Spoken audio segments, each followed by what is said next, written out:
Hello दोस्तों, welcome to main point study. तो आज हम करने वाले हैं एक सैंपल क्वेश्चन पेपर। ये क्लास 10th की एसएसटी का है। ठीक है, सैंपल क्वेश्चन पेपर क्या, ये एक बच्चे का प्री बोर्ड है। ठीक है, और मैं आपको सच बताऊं, इस प्री बोर्ड का लेवल मेरे को बहुत अच्छा लगा, क्योंकि ये बहुत ज्यादा टफ भी नहीं है और बहुत ज्यादा इजी भी नहीं है। मॉडरेट लेवल का पेपर है और ऐसा ही पेपर आपके एग्जाम में बनकर आएगा, नहीं बोर्ड एग्जाम में बन के आएगा। इस पेपर की सबसे अच्छी बात है कि इसमें जो क्वेश्चन है ना, वो डायरेक्ट नहीं पूछे गए हैं। ठीक है, और आपके एग्जाम के अंदर भी ऐसा ही होगा, क्वेश्चन बिल्कुल डायरेक्ट वे में नहीं आएंगे, थोड़ी सी लैंग्वेज चेंज आएगी। और अगर उस क्वेश्चन की लैंग्वेज आपको समझ आ जाती है तो आपके लिए वो क्वेश्चन बहुत इजी बन जाएगा, और नहीं समझ आती तो दिक्कत देगा। इसलिए मैं आपको सारे के सारे क्वेश्चन समझा रहा हूं, ताकि आपको एग्जाम के अंदर ऐसा ना लगे कि यार ये वाला क्वेश्चन मेरा करा हुआ नहीं था। है ना। चलो जी, हम बिना टाइम वेस्ट करे शुरू कर देते हैं। उससे पहले मैं बता दूं कि मैं क्लास 10th की एसएसटी का हर एक चैप्टर अपलोड कर चुका हूं, उनके नोट्स अपलोड कर चुका हूं, उनके एमसीक्यू अपलोड कर चुका हूं, उनके previous year question, chapter wise previous year question और एमसीक्यू अपलोड कर चुका हूं। ठीक है, मैं आपको बता दूं, हर बार है ना क्वेश्चन रिपीट ही होते हैं, बट लैंग्वेज थोड़ी सी चेंज हो जाती है। तो मैं आपको बता दूं कि अगर आपके एग्जाम में टाइम है और आपने सिलेबस खत्म नहीं किया, तो नीचे डिस्क्रिप्शन में सबसे पहले चैप्टर कवर करना, एमसीक्यू और प्रीवियस ईयर क्वेश्चन। बट अब अगर आपके एग्जाम में 4-5 दिन रह गए हैं, तो मैं आपको बोल रहा हूँ, सिंपल है, प्रीवियस ईयर क्वेश्चन वाली वीडियो उठाना मेरी, और वो लाइन वाइज देख लेना सारे चैप्टर की। अगर टाइम कम है, 4 से 5 दिन है, तो प्रीवियस ईयर क्वेश्चन की वीडियो देख लेना। कोई दिक्कत नहीं आएगी, बिना टेंशन के एग्जाम देने जाना, एक एक क्वेश्चन आपका करा हुआ होगा। ठीक है, चलो जी, अब हम शुरू कर देते हैं। और हिंदी मीडियम वाले बच्चों के लिए भी ये वीडियो है, अगर उनको कोई प्रॉब्लम आए तो मेरे को बता देना, मैं अलग से वीडियो बना दूंगा और इसके आंसर भी है मेरे पास। ठीक है, चलो जी। तो पहले क्वेश्चन से स्टार्ट करते हैं कि why is the growth of nationalism in the colonies linked to anti colonial movement. Question बहुत ध्यान से सुनना, बहुत इजी है बट ध्यान से सुनना।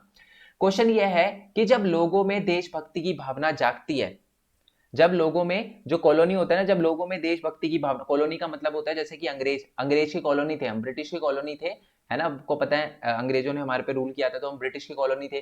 तो जब हमारे इंडिया के अंदर नेशनलिज्म की भावना जागी, तो कैसे उन्होंने एंटी कॉलोनियल मूवमेंट का रूप ले लिया। ठीक है, मतलब जब भी लोगों में देशभक्ति की भावना जागती है, तो है ना, वो ये चाहते हैं कि वहां से जो भी उन पे रूल कर रहे हैं ना, जो भी उन पे दूसरे देश के लोग रूल कर रहे हैं, वो सारे के सारे यहां से चले जाए। ऐसा क्यों होता है, यही मैं आपको बताऊंगा इस क्वेश्चन में। देखो, मेन मोटिव क्वेश्चन को समझाना है, आंसर तो मैं आपको वैसे ही दे दूंगा। मेन मोटिव आंसर देना नहीं है, आंसर बताना नहीं है, वो तो मैं आप दे ही दूंगा आपको, बट क्वेश्चन की लैंग्वेज समझना बहुत इंपॉर्टेंट है। क्वेश्चन ये है कि जब नेशनलिज्म की भावना जगती है ना, तो लोग है ना, जो भी उन पे रूल कर रहा होता है उनको भगाने की कोशिश करते हैं।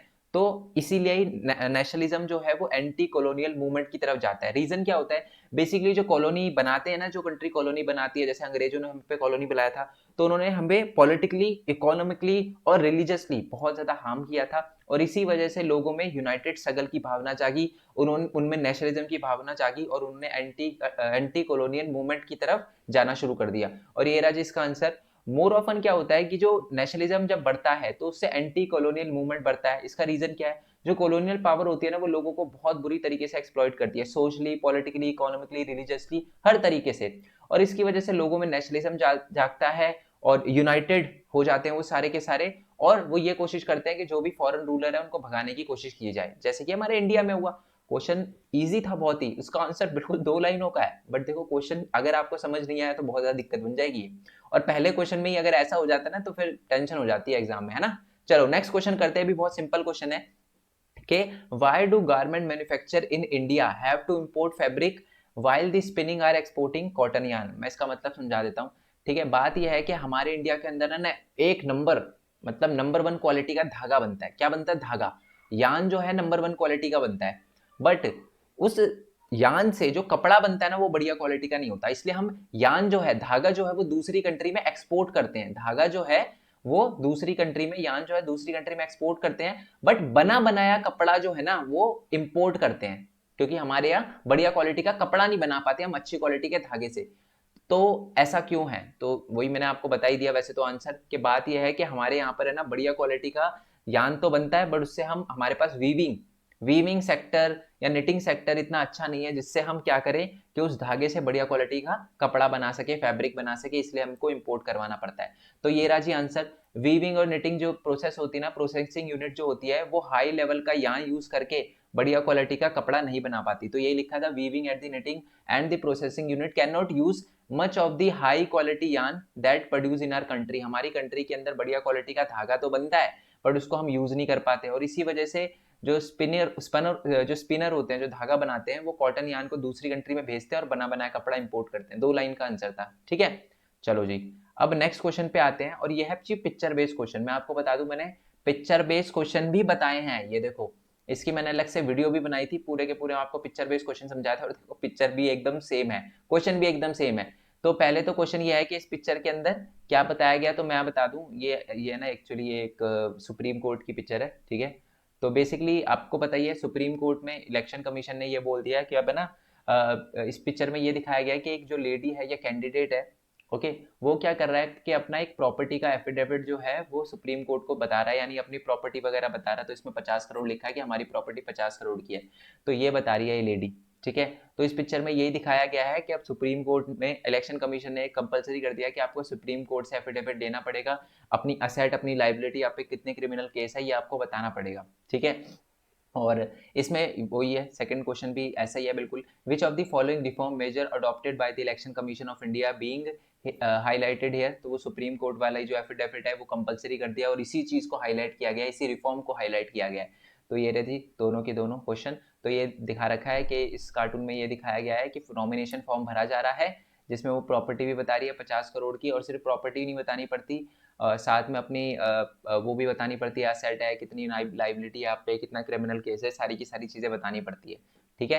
और ऐसा क्यों किया गया है, बेसिकली ऐसा इसलिए किया गया है ताकि लोगों को पता चल सके कि यार इस पे कितने क्रिमिनल केस है, पिछले वाले इलेक्शन में इसके पास कितनी प्रॉपर्टी थी और आज इसके पास कितनी प्रॉपर्टी है, तो ये सारी की सारी चीजें चेक हो सके, ठीक है। Which form of election commission of India is discussed here, यानी रिफॉर्म कौन सा है वही मैंने आपको बता दिया, सुप्रीम कोर्ट से जो एफिडेविट देना पड़ता है वही रिफॉर्म दिखाया गया है, ठीक है। आराम से इत्मीनान से आप क्वेश्चन वगैरह और आंसर वगैरह यहाँ से रीड कर सकते हो, एक ये वाला हो गया और ये वाला, ठीक है। मेन मोटिव आपको क्वेश्चन की लैंग्वेज समझाना है, ओके।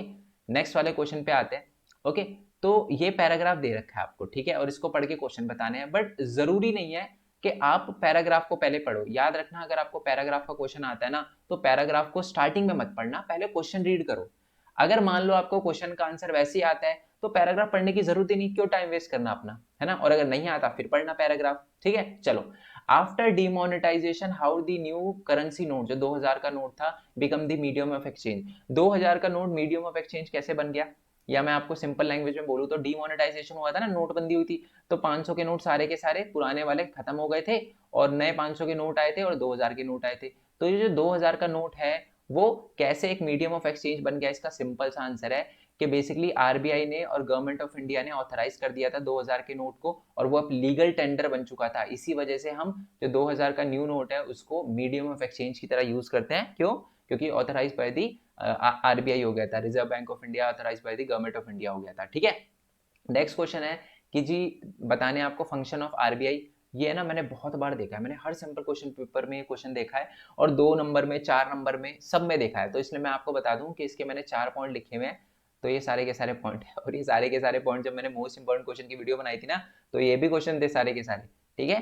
तो चलो जी, तो मैं आपको ये बताना मोटिव है मेरा कि कोई भी क्वेश्चन है ना, आपको आपके मोस्ट इंपॉर्टेंट क्वेश्चन की वीडियो से बाहर देखने के लिए नहीं मिलेंगे। तो क्या क्या काम होता है आरबीआई का, आपको पता ही है कि वो सेंट्रल गवर्नमेंट के कहने पे पैसे छापता है, ठीक है, फॉर्मल सोर्स ऑफ लोन पे नजर रखता है, बैंक पे नजर रखता है कि वो अपना कैश जो बैलेंस है वो रख रही है नहीं रख रही, 3% से 5% जो होता है, पता ही है आपको, चैप्टर करा होगा या मोस्ट इंपॉर्टेंट क्वेश्चन की वीडियो देखी होगी तो आपको पता ही होगा। और लास्ट चीज, आरबीआई ये भी नजर रखता है कि जो बैंक है ना, वो पैसे कमाने के लिए सिर्फ बड़े बड़े बिजनेसमैन को लोन ना दे, छोटे लोगों को भी लोन दे, ठीक है, या छोटे कल्टीवेटर को भी लोन दे, ओके। नेक्स्ट क्वेश्चन है क्वेश्चन नंबर 5। अब है ना, वैसे तो मैं बता दूं, ये चीज अगर आपने मेरे चैप्टर की वीडियो नहीं देखी होगी तो आपको कहीं से नहीं मिली होगी। बहुत सारे मैंने मतलब नोट्स बहुत सारे बच्चे सेंड करते हैं कि सर मैं इस टीचर के नोट्स ले लूं या इस टीचर के, तो उनमें ये चीज नहीं होती, बट जब मैंने चैप्टर एक्सप्लेन किया था तो आपको ये चीज भी बताई थी, ठीक है। ऑल दिस को कहते हैं गेज, ठीक है। अभी गेज होता क्या है, basically broad gauge, metre gauge, narrow gauge, ये मैं समझा देता हूँ। ऑल दो इसका रेलेवेंस नहीं है समझाना, ये बेसिकली ना पटरियां होती है ना, पटरियां, रेलवे की जो पटरियां होती है तो उनकी बात करी गई है कि सबसे बड़ी पटरियां जो होती है ब्रॉड गेज की होती है, फिर मीटर गेज होता है, फिर नैरो गेज होता है। नैरो गेज में जो स्पीड होती है थोड़ी हाई होती है, ठीक है। अंग्रेज अपने टाइम में नैरो गेज का यूज करते थे, पटरियों के इसकी बात हो रही है, डिस्टेंस की बात हो रही है। तो अगर वैसे तो आपको थोड़ा देख कर ही अंदाजा हो जाएगा यार, इतने किलोमीटर में फैली हुई है, तो सबसे बड़ा ट्रांसपोर्ट जो इतने किलोमीटर में इंडिया के अंदर फैला हुआ है वो रेलवे ही है। है ना। तो पहला क्वेश्चन ये है कि जो मोड ऑफ ट्रांसपोर्टेशन कौन सा बताया गया टेबल में, तो रेलवे लिख देना आपको। नेक्स्ट है कि रेलवे कौन कौन सी प्रॉब्लम फेस कर रहा है आपको पता है, थेफ्ट, प्रॉपर्टी थेफ्ट हो जाती है या डैमेज हो जाती है, या लोग जो है विदाउट टिकट ट्रैवल करते हैं, तो ये सारे के सारे पॉइंट, यही 3 पॉइंट मैंने लिखे हुए हैं कि पैसेंजर जो है विदाउट टिकट ट्रैवल करते हैं, थेफ्ट और डैमेज वाली जो प्रॉब्लम है वो आती रहती है, जिसको कभी स्टॉप नहीं किया जा सकता।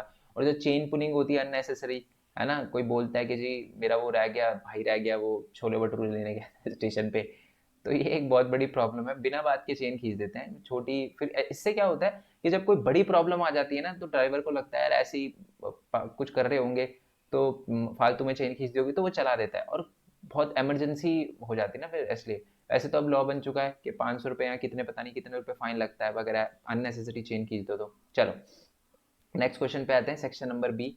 ओके, क्वेश्चन ये है कि explain how bank deposits are advantage to not only the depositor but also the nation. अब देखो, बेसिकली सबसे पहले तो मैं आपको ये बता दूं, जो बैंक डिपॉजिट होते हैं ना, सबसे पहले तो आपको ये लिखना है कि bank deposit are also used to land loan, यानी जो बैंक डिपॉजिट होते हैं ना, वो लोन देने के लिए यूज होते हैं। तो अब आपको क्या करना है, इस क्वेश्चन के अंदर लोन के फायदे लिख देना है कि कैसे लोन जो है वो कंट्री के नेशन में एक इंपॉर्टेंट भूमिका निभाता है। तो इसका आंसर जी ये रहा, ठीक है, ये रहा। सिंपल बात ये लिखनी है कि जो क्रेडिट है यानी लोन जो है, पहली लाइन मैंने आपको बता दिया, पहली लाइन क्या लिखनी है, पहली लाइन मत भूलना, कि जो बैंक डिपॉजिट होते हैं is also is use as like आप कह सकते हो कि लैंड लोन, ठीक है, bank deposit is use to land loan या लैंड मनी टू दी, आप कह सकते हो बोरोवर, है ना।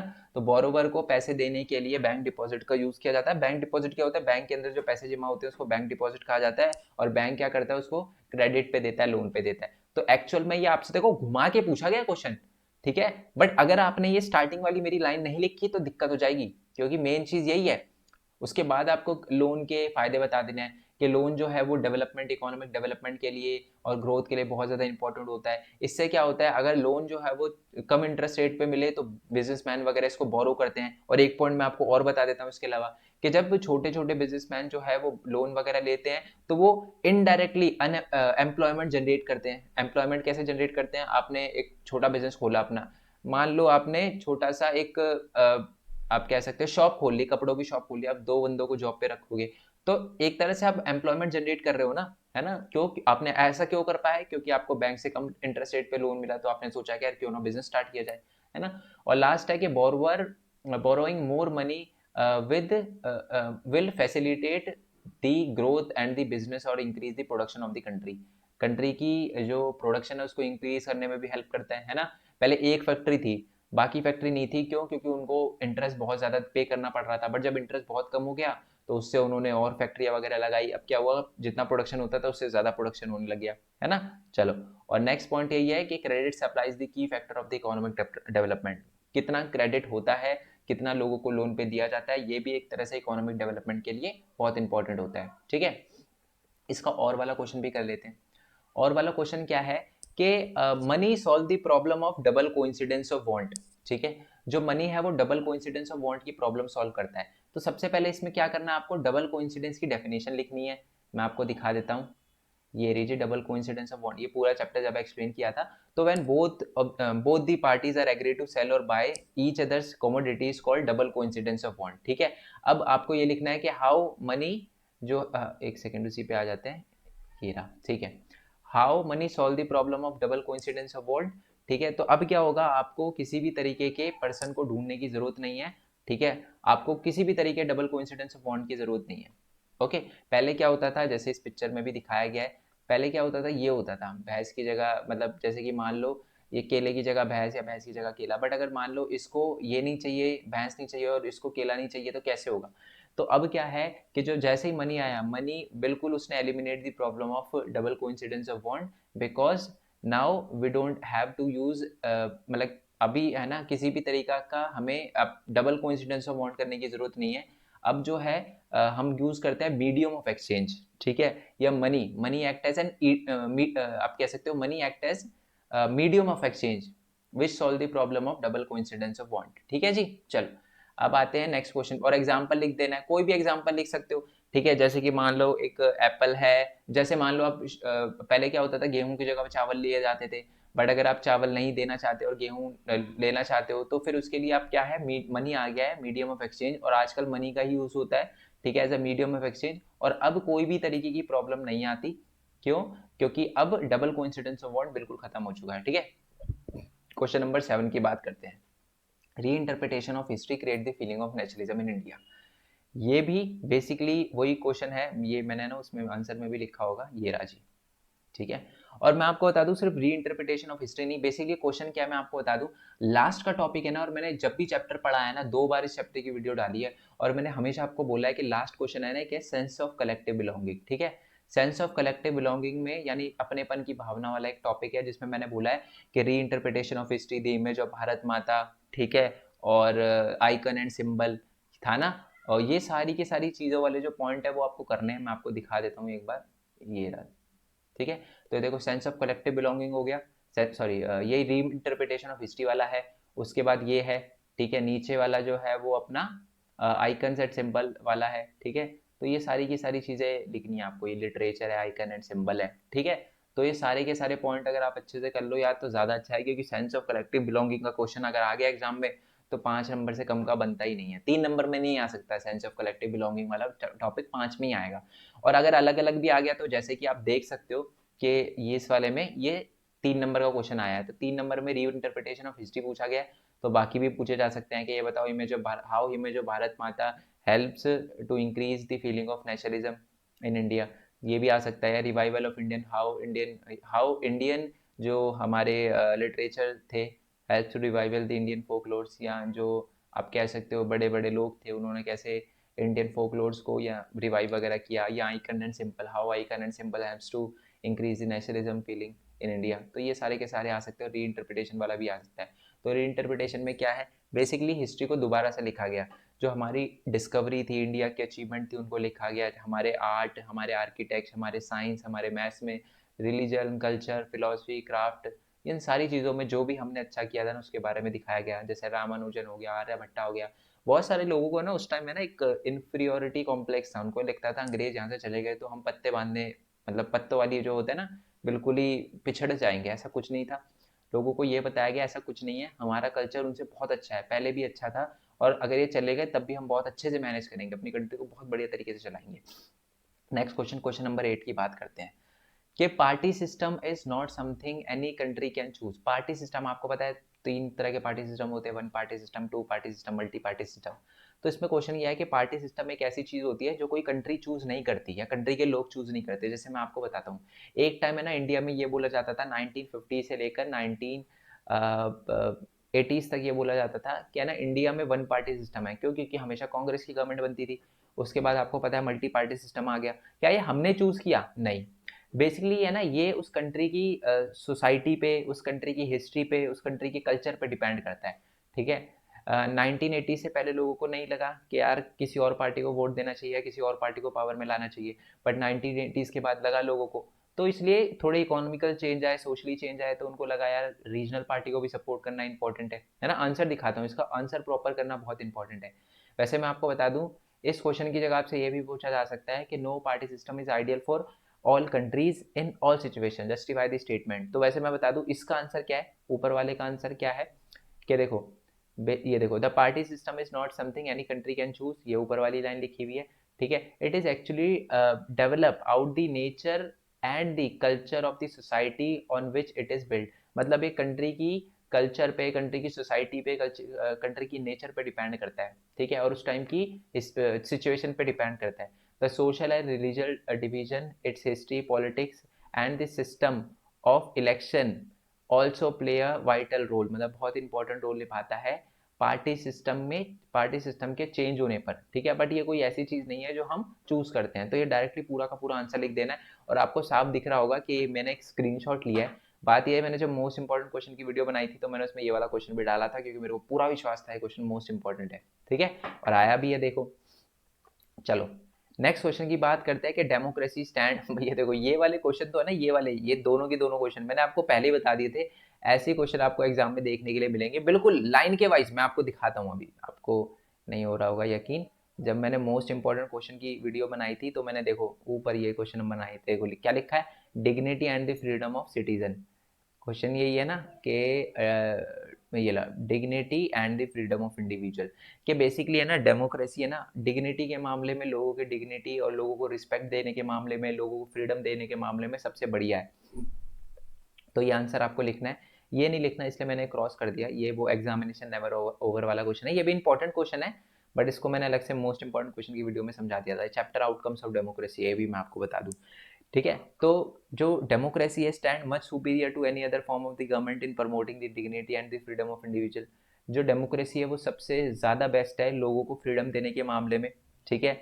और बेसिकली जो डेमोक्रेसी होता है ना, डेमोक्रेसी का बेसिस ही लोगों को फ्रीडम और रिस्पेक्ट देना होता है, ठीक है। और डेमोक्रेसी में कम से कम ये तो हम बोल सकते हैं कि प्रिंसिपली तो ये बोला गया है कि किसी भी तरीके का भेदभाव नहीं होना चाहिए, लोगों की डिग्निटी और रिस्पेक्ट बनी रहनी चाहिए। और इसमें दो एग्जाम्पल है, एक तो फीमेल का एग्जाम्पल है और दूसरा वो जो कास्ट इनइक्वालिटी का एग्जाम्पल है, ये दोनों के दोनों एग्जाम्पल दे रखे हैं, ठीक है।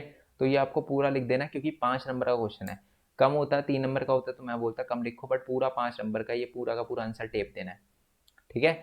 और अगर कोई दिक्कत आए तो मोस्ट इंपॉर्टेंट क्वेश्चन की वीडियो देखकर चले जाना। आउटकम्स ऑफ डेमोक्रेसी की मैं ज़रूर बोलूँगा।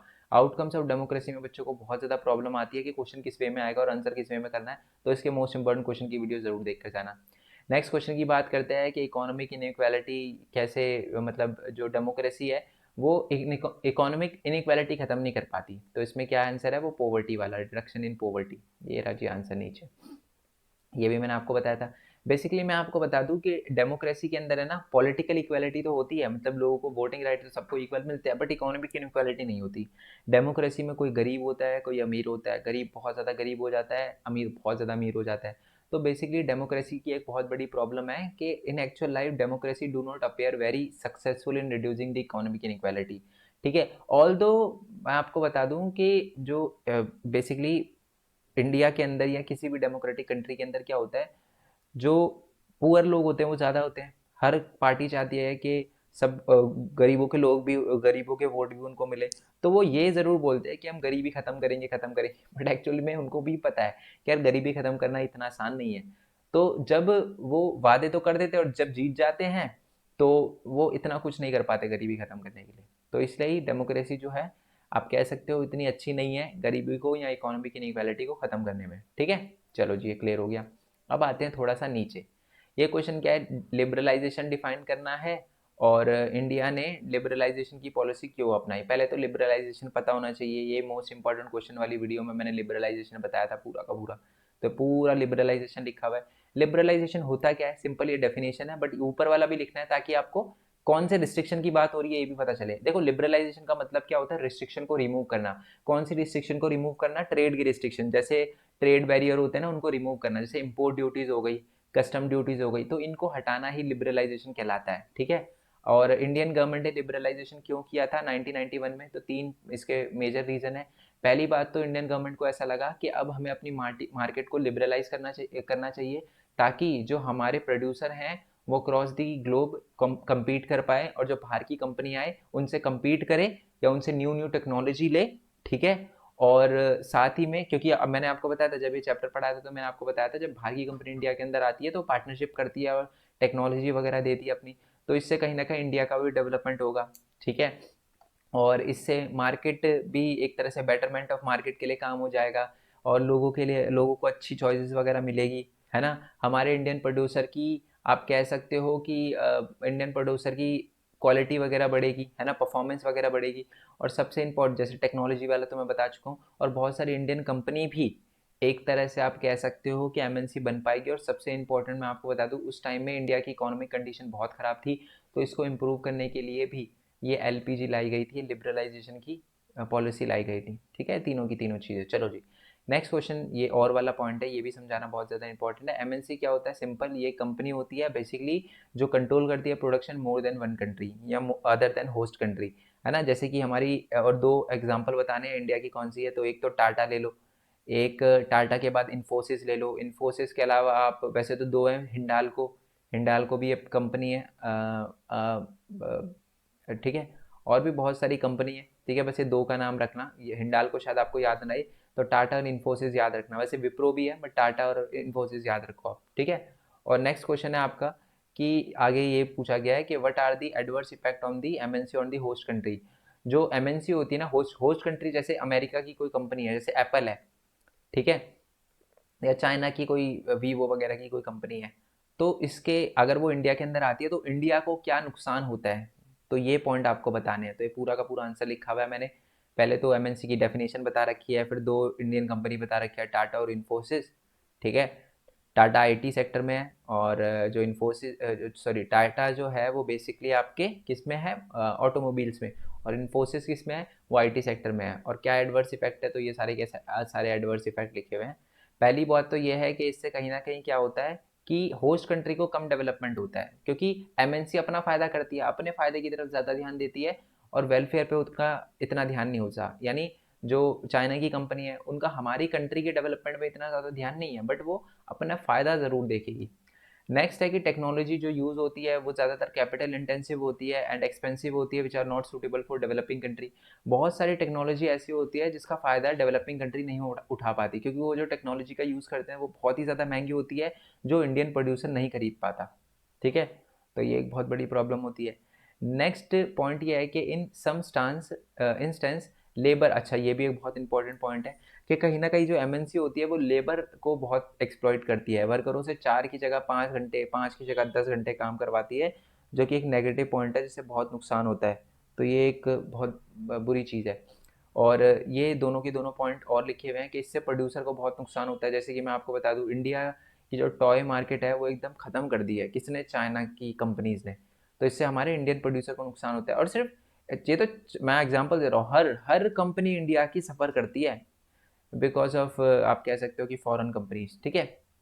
और नेक्स्ट आते हैं कि पॉलिटिकल इंटरेस्ट जो एमएनसी के होते हैं, मैं आपको बता दूं कि जो पॉलिटिकल इंटरेस्ट होते हैं एमएनसी के, वो अपनी होम कंट्री की तरफ होते हैं। जैसे मैं आपको बताता हूँ, चाइना की अभी आपने सुना होगा कि चाइना की कंपनी पे बहुत आरोप लगे थे कि वो है ना अपना डेटा जो है वो चाइनीज गवर्नमेंट को भेजती है, इंडियन लोगों का डेटा चाइनीज गवर्नमेंट को भेजती है।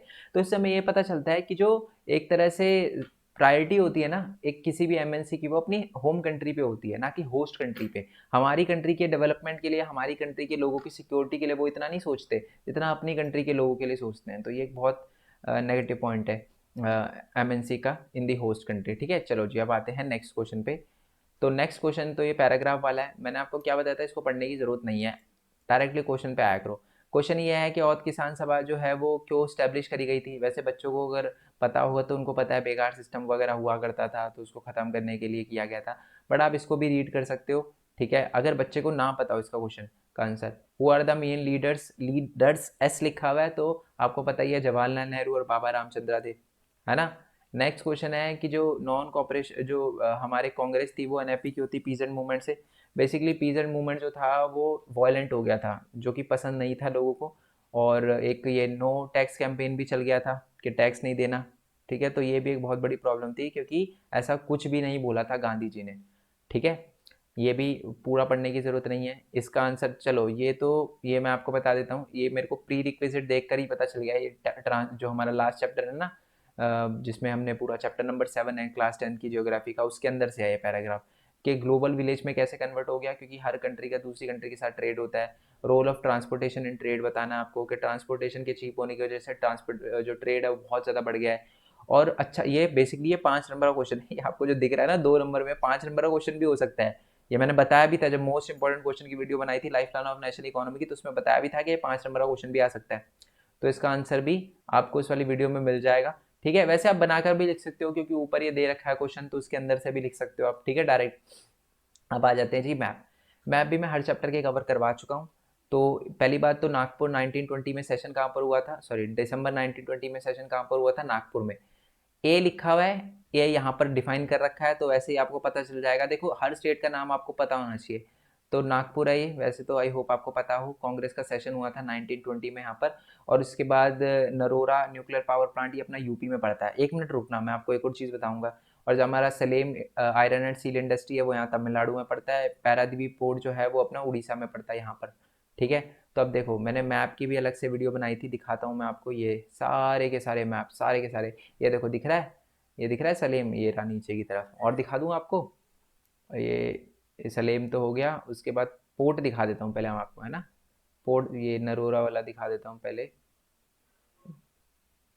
Just a second. अच्छा, इसमें एक मैप है ये वाला सॉफ्टवेयर वाला पार्क, ये सॉफ्टवेयर वाला मोस्ट इंपॉर्टेंट है, करके जरूर जाना है।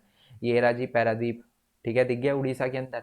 अब आपको वो वाला भी दिखा देता हूँ, नहीं आप बोलोगे कि सर इसमें नहीं है, ठीक है। तो क्या था यार वो, मैं भूल गया। हाँ जस्ट अ सेकेंड, हाँ वो नरोरा, तो ये राजी नरोरा, ठीक है नरोरा। तो मैंने सारे बताए हैं, डोंट वरी, टेंशन लेने की जरूरत नहीं है। बस एक एक ये देखो नरोरा, इसमें तो अलग से दिखा रखा है, देखो पूरा रेड कलर करके अलग से मैंने टाइप करके लिखा था नरोरा। तो बेसिकली ये सारे के सारे लर्न होने चाहिए आपको, ठीक है। और मैं आपके अलग से वीडियो बना चुका, सबका लिंक आपको नीचे डिस्क्रिप्शन में मिल जाएगा। और मैं बता दूं कि हमारा टेलीग्राम चैनल है, उसको ज्वाइन कर लेना, ओके। तो 10,000 हो चुके हैं इस पे, 9.2 दिख रहे होंगे, बट इस पे 10,000 बच्चे हो चुके हैं, तो इसको ज्वाइन कर लेना आप। जो भी इंपॉर्टेंट चीज़ें सारी की सारी आपको यहाँ पर मिल जाएगी। और नोट्स वगैरह चाहिए हो तो वेबसाइट पे चले जाना, मेन पॉइंट स्टडी लिखना गूगल पे, वेबसाइट पे आ जाओगे। डाउनलोड करना है, प्रिंट करना है, शेयर करना है, जो करना है वो करो। बस इसको पैसे की तरह यूज़ नहीं करना, आपको किसी को नोट्स को बेचना नहीं है, बस इस चीज़ का ध्यान रखना। और मैं आपको बता दूँ, कोई भी मेरे नोट्स को सेल ना करे या अपनी वेबसाइट पर यूज़ ना करे, क्योंकि यार बहुत मेहनत से नोट्स बनाए हैं, ठीक है। और बच्चों को मैं फ्री में सिर्फ इसलिए दे रहा हूँ क्योंकि ताकि उनका फ़ायदा हो पाए। अगर कोई ऐसे पैसे लेकर आपको मेरे नोट्स सेल करता है तो ज़रूर मेरे को बताना, क्योंकि ये बहुत गलत बात होगी, ओके। और ये वैसे तो मैंने वेबसाइट बनाई है और एकदम फ्री है, बट यार इसकी सर्वर की कॉस्ट इंक्रीज़ होती जा रही है, बहुत ज़्यादा इंक्रीज़ हो रही है, तो मेरे लिए इसको मैनेज करना थोड़ा सा डिफिकल्ट हो रहा है। तो जब आप, अगर आप मेरे को फाइनेंशियली सपोर्ट कर सकते हो तो बिल्कुल वेलकम है जी आपका। आप वेबसाइट पे जाओगे तो कंट्रीब्यूट का बटन मिलेगा, उस पर क्लिक करके आप मेरे को सपोर्ट कर सकते हो। और अगर वैसे सपोर्ट नहीं भी कर सकते तो वेबसाइट पे जब डाउनलोड करने के लिए जाओगे ना, तो आपको ऐड वगैरह मिलेगी, उस पर क्लिक करके 10-20 सेकंड रुक जाना, वो भी अल्टीमेटली सपोर्ट ही होगा, ठीक है जी। आई होप ये पूरा का पूरा पेपर आपको समझ आ गया हो। 2-3 क्वेश्चन को छोड़कर सब क्वेश्चन की लैंग्वेज बहुत ज़्यादा सिंपल थी, और ऐसे ही पेपर आपका आता है, ठीक है। बाकी अगर कोई दिक्कत आई हो किसी क्वेश्चन में तो मेरे को ज़रूर बताना, और हिंदी मीडियम वाले बच्चों को भी कोई दिक्कत आई है तो मेरे को ज़रूर बताना, मैं अलग से वीडियो बनाऊंगा इस पेपर की, ठीक है। बाकी मिलते हैं नेक्स्ट वीडियो में, तब तक के लिए थैंक यू सो मच। जय हिंद, जय भारत, वंदे मातरम। Thanks for your support. Bye bye.